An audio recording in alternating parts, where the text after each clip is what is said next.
up, what up, what up? We are back. Who am I? Jersey Street Corner, and this is the Prison Talk Show, people. Today, I'm gonna take it easy on y'all. I know I've been beating y'all in the head with a lot of my really bad, gory stories. Even though I know a lot of y'all coming to hear that. But today we're gonna take it easy. I'm gonna give y'all a list of 10 things that'll get you unalived in prison. Any prison. 10 things that will get you unalived, people. Listen up. You don't want to miss this, especially if you're on your way in. Pay attention, y'all. Somebody need to hear this.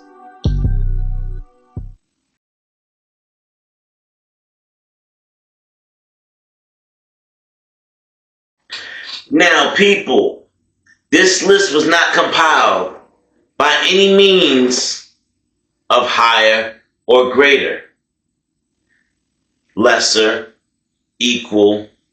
This is just a list, people. So, although I'm going to give these things numbers, they carry no weight to the offense. But in order to call it a list, we have to name it a list 1 to 10. So, on my list, people, starting off at the top of the list, everybody's favorite, stealing. Sticky fingers. A thief is worse than rodents and bugs crawling in your bed at night. A thief will go behind your back. A thief will act like he's your friend. Meanwhile, they digging in your locker as soon as you're not there. Oh yeah, y'all. Thieves are very common in jail. And once they are found out, they get dealt with in the most severe ways, people. Now, and I know y'all might be thinking, well, what could they possibly steal? Oh, you could get unalived for stealing a suit. That's right. It's not the suit, people. It's not what you steal. The fact that you went in that person's locker or in their cell and took something from them. How do you think that person feels? Oh, you're talking about a killer, another criminal. And now he's setting his sights on you. Because everybody knows who the stealing people are. The ones that can't keep their hands to themselves. What's wrong with them? What's wrong with them? Well, once they're found, they get the ultimate beatdown. And well, honestly, y'all, it's up to the discretion of that person who gives them that harsh punishment to decide whether they're going to live or if they're going to be unalived.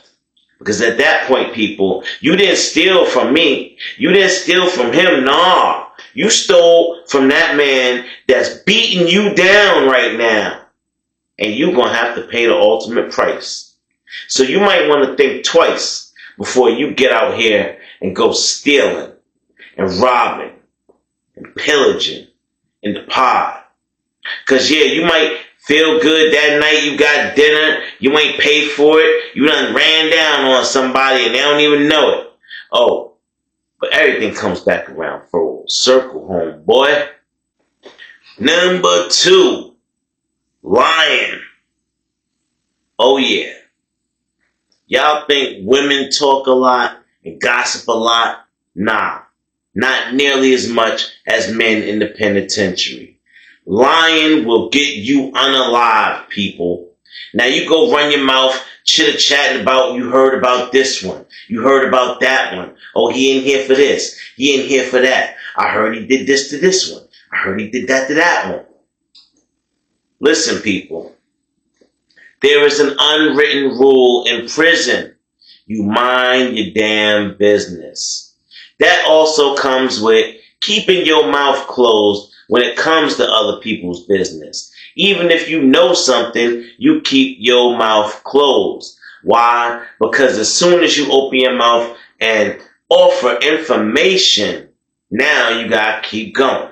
Now people know you know what you're talking about. We want to hear more. What's the tea? What's the gossip? So what's happening over there? What's happening over there? Yeah, it's a spiral, y'all, that you just don't want to get involved in. When you start lying, you could potentially get other people hurt. You could start gang wars. You could do all types of things just by running your mouth. And well, sometimes people find out the hard way by starting trouble that shouldn't have started. And when it comes down to it, the culprit is a liar. Well, sometimes the liar gets unalived, people. Don't be that liar.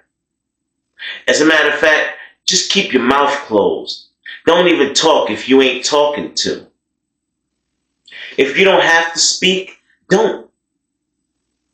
Because the only thing that's going to happen is you're going to end up talking yourself in a hole you can't dig out of. That's what people want. They want you to engage with them. They want you to talk to them so they can find out more about you. So they can get on your good side and play the victim when it comes to needing help. And then people, they're going to spin it back around on you. And they're going to have all their homies waiting to take over everything you own because you trusted the wrong person. So just keep your mouth closed, people. Your mouth will get you talked into some bullshit you won't want. Coming in at number 3, cheating. And now there's multiple meanings for cheating. And yes, I mean multiple, people. When you're playing cards, being a known cheater. When you're playing whatever games you guys might play, you're known as a cheater.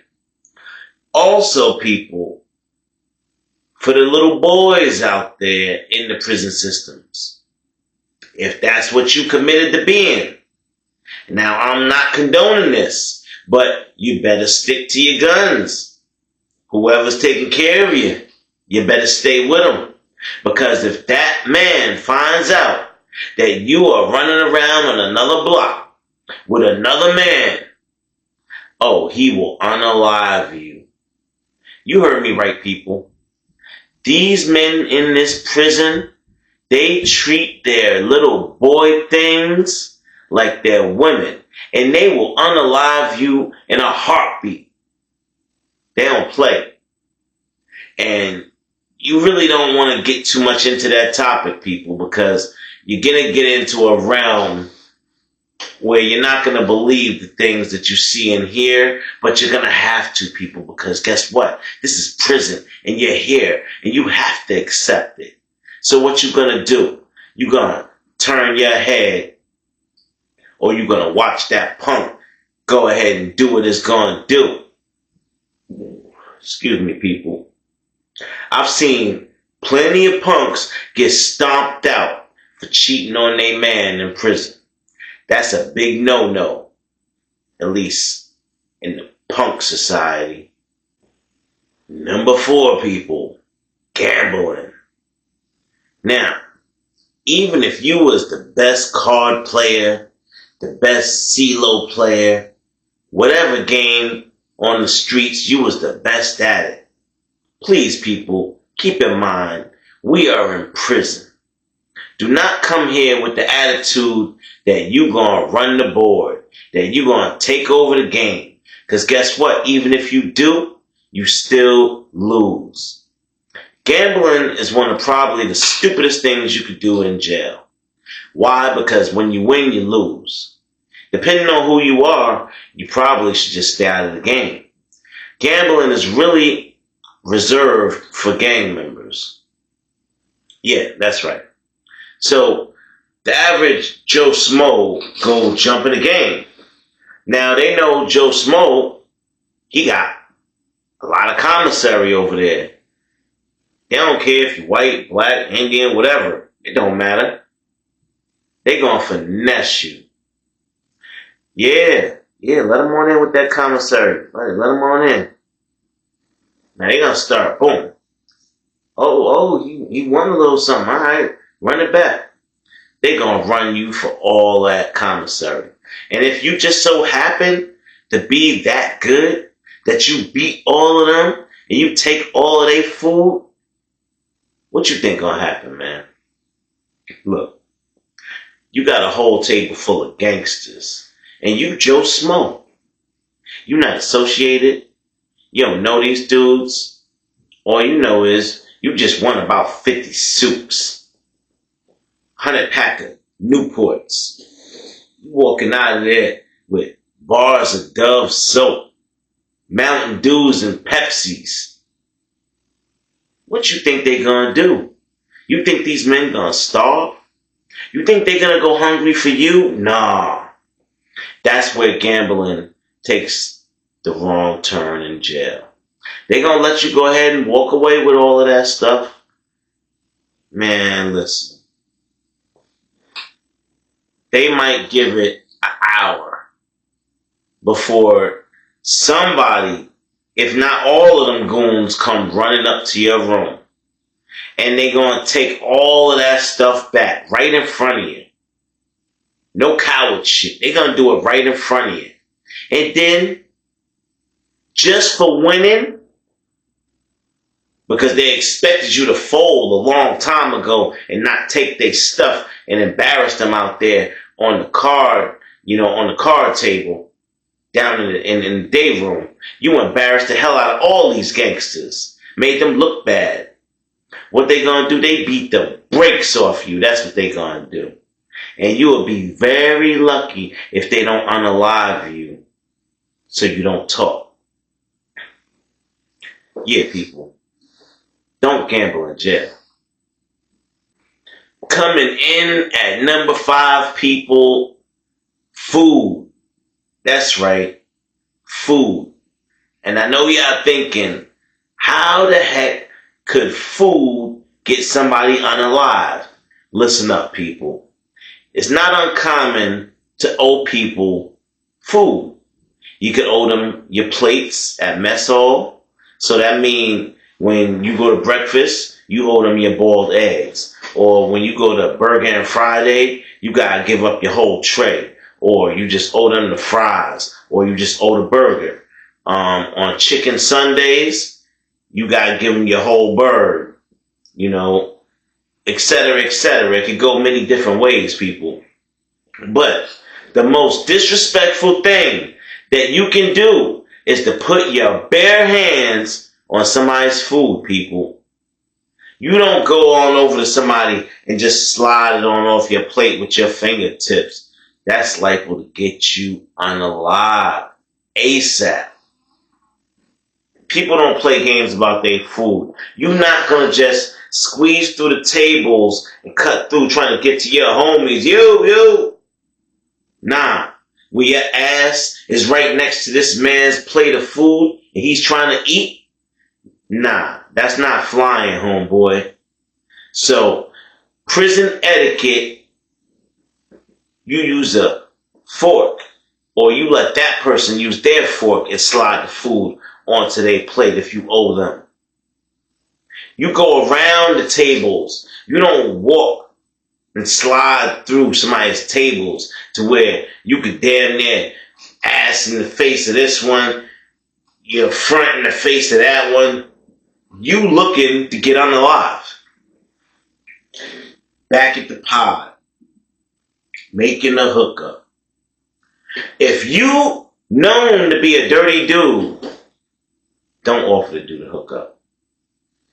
If people know you a dirty dude, don't offer them your food. Because people will watch you like a hawk, people, when you're preparing their food.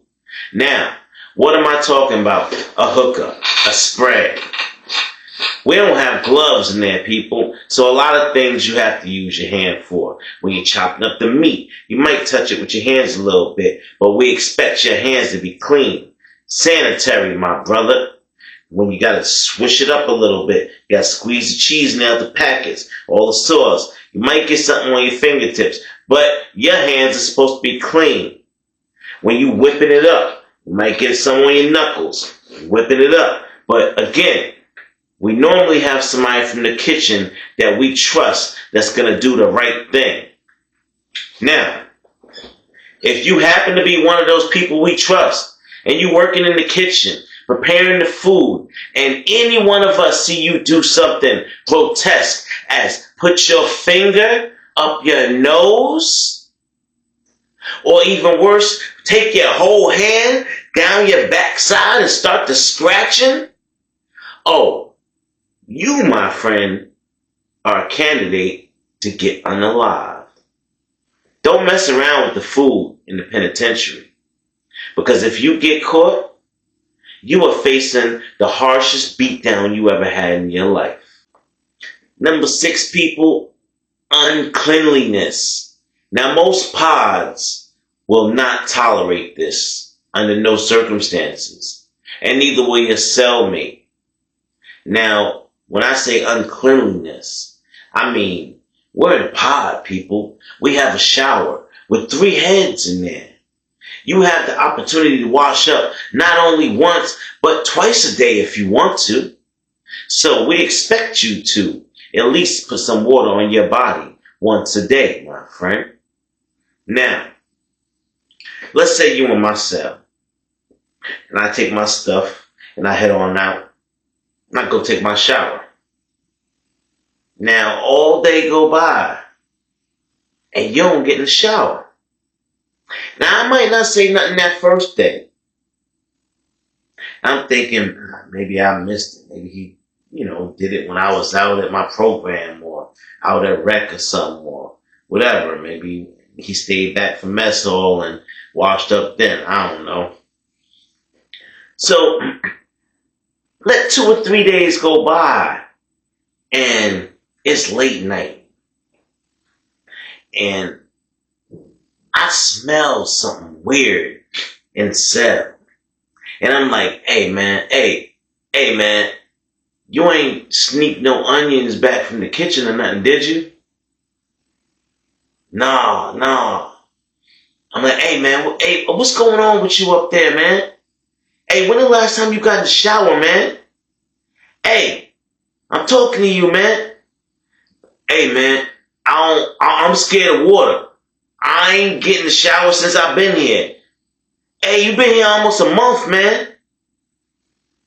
Well, the last guy I was with, he said it didn't matter to him as long as I stayed to myself. Nah, man, that's not gonna fly. And you lying. Ain't nobody tell you that. Look, man. Late night, we talking about the witching hour. When all the demons come out. They just flying and floating about the jail, y'all. Y'all don't know it, but that's what takes over men's minds. The demons. And in jail, you have no choice but to succumb to them. Man, when I tell you, last time I had a cellmate that was stinking, I had to put that blade on him. He started talking crazy, talking about he's scared of water. I said, well, be scared of this too. And I started jigging him and jigging him and jigging him till he shut up. Then I was mad at myself, y'all. Not because I hurt this man, but it's only 2:30 in the morning. And now he's stinking even more. And I got to sit in here till 6 a.m. first count before them damn guards come and get me up out of here. But anyway, y'all, let's get back to the damn list. Y'all taking me back, oh my God. Now this one might sound funny, people, but it's not a funny or laughing situation. Gunning. More importantly, gunning to somebody's picture. Yes, people. I've seen it happen. Young boy got caught gunning off to his cellmate's sister's picture that he had hanging on the wall. Dude came in. Young boy didn't know any of the etiquette. He ain't even put a white sheet up, y'all. He just over there ducked off to the corner, like, know what I mean? Like, he didn't think about putting the sheet up. He think he just duck off to the corner and go to town over there.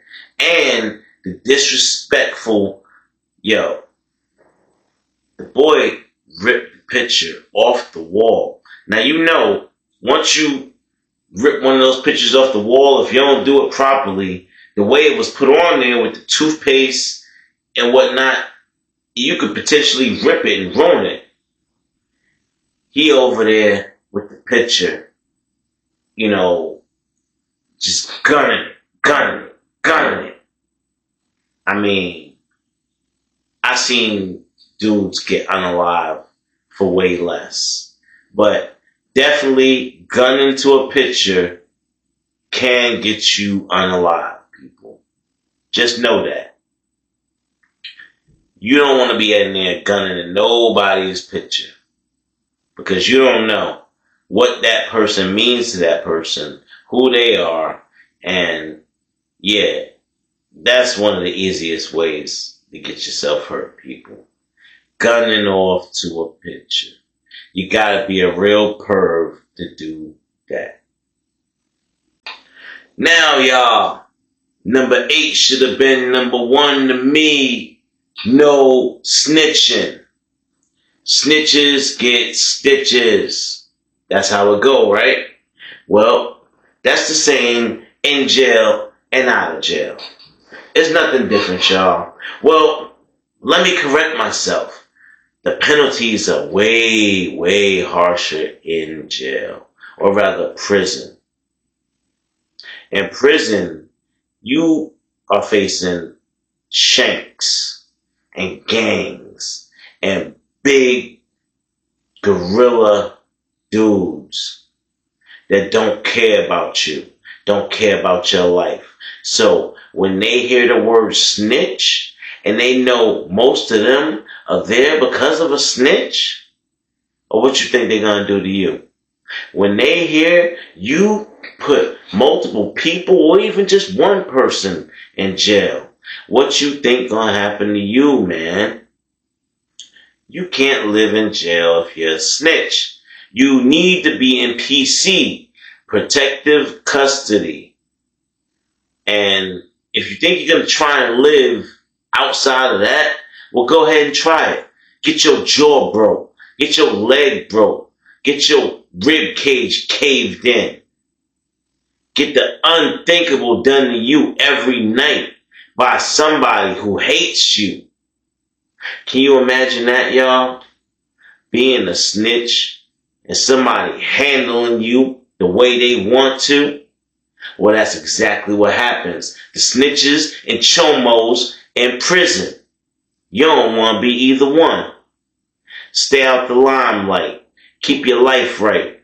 You know what I'm talking about, y'all. Now, you ain't gotta be the holiest of person, but you ain't gotta be out here doing the craziest. Y'all know what I'm talking about, y'all. These people, these demons, they be on demon time times 2. Yeah. When you come to prison, you don't know what to expect around the corner, y'all. But snitching, you can expect a shank, a knife, a blade. You can expect to get choked out, stomped out, pissed on, spit on. You already know the vibes.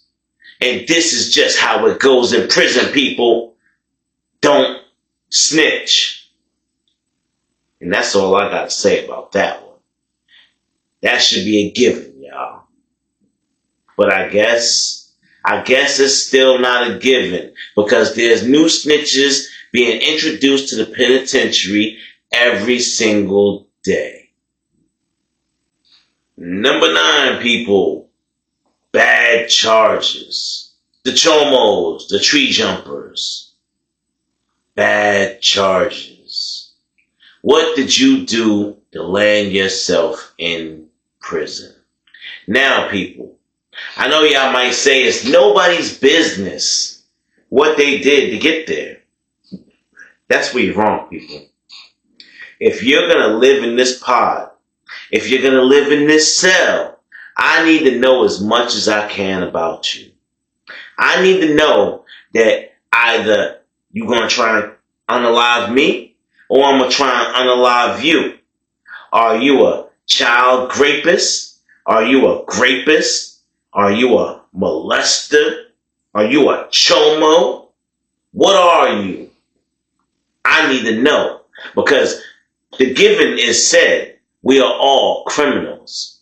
But I need to know, what level of criminal am I sleeping around? Yeah, straight like that.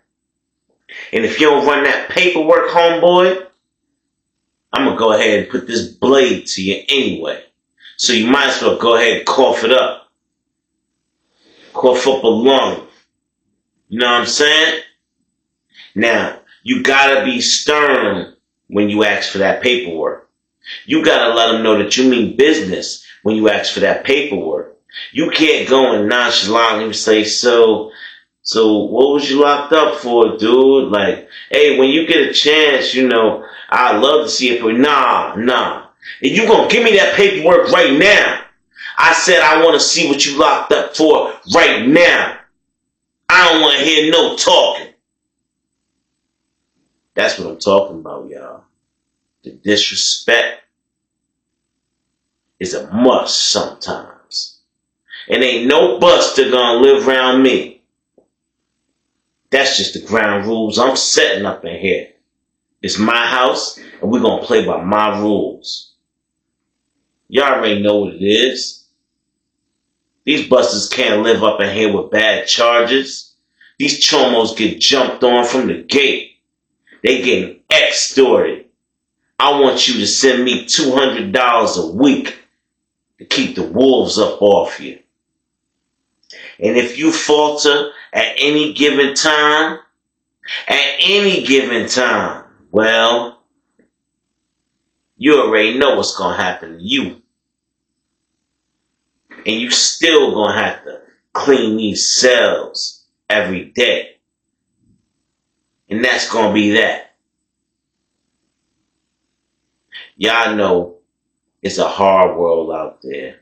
But it's even harder for inmates having to deal with the stress of not being able to be there to protect their loved ones. So when a chomo enters the prison facility and they have a chance to execute some vicious, violent get back on anybody who might deserve it, you might be next. So you might want to think about it before you go commit those heinous acts. Because, yeah, all crime ain't respected in jail and prison, homie.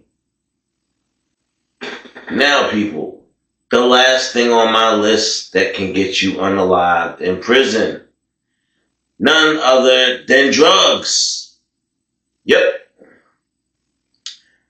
Drugs can get you unalived quicker than anything on this list, people. Why? Because you can rack up a debt so high off drugs, it's insane. If you have a real drug habit, people, jail is not the place for you.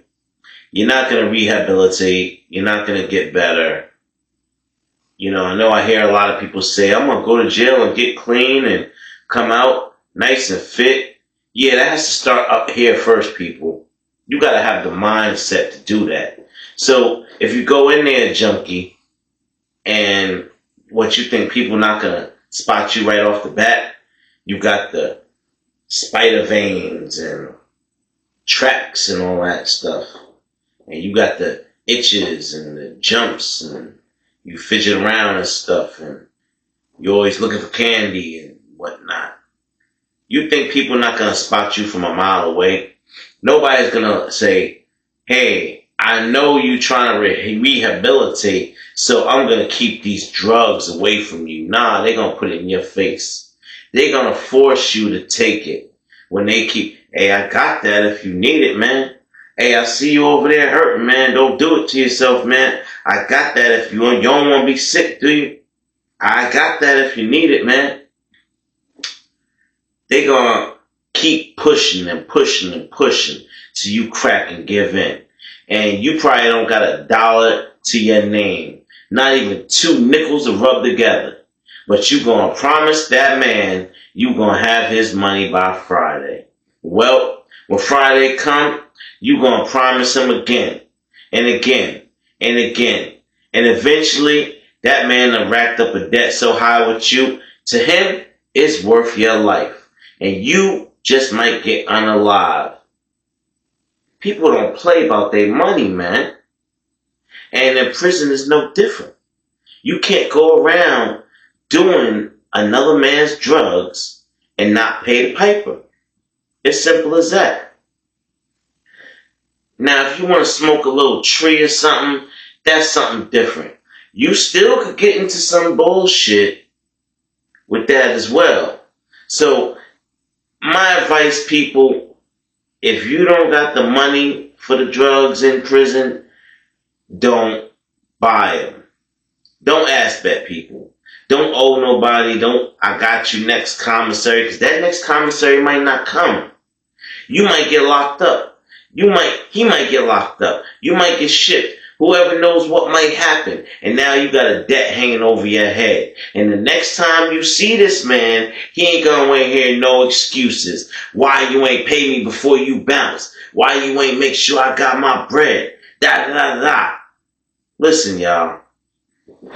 I'm trying to give y'all some tips to keep a lot of you young guys from going into the prison systems and failing. You want to be all you could be, like G.I. Joe. You want to go in there and you want to make yourself the biggest gangster they ever seen. Else you just might not survive, man. I mean, you gotta be OG, triple OG to survive. Stay away from drugs, man. They ain't no good for you anyway. And if you in jail, you probably should just be working on getting out of jail instead of doing drugs. But anyway, this is the Corner Prison Talk Show. And I will get back with y'all at a later date. Holla at you.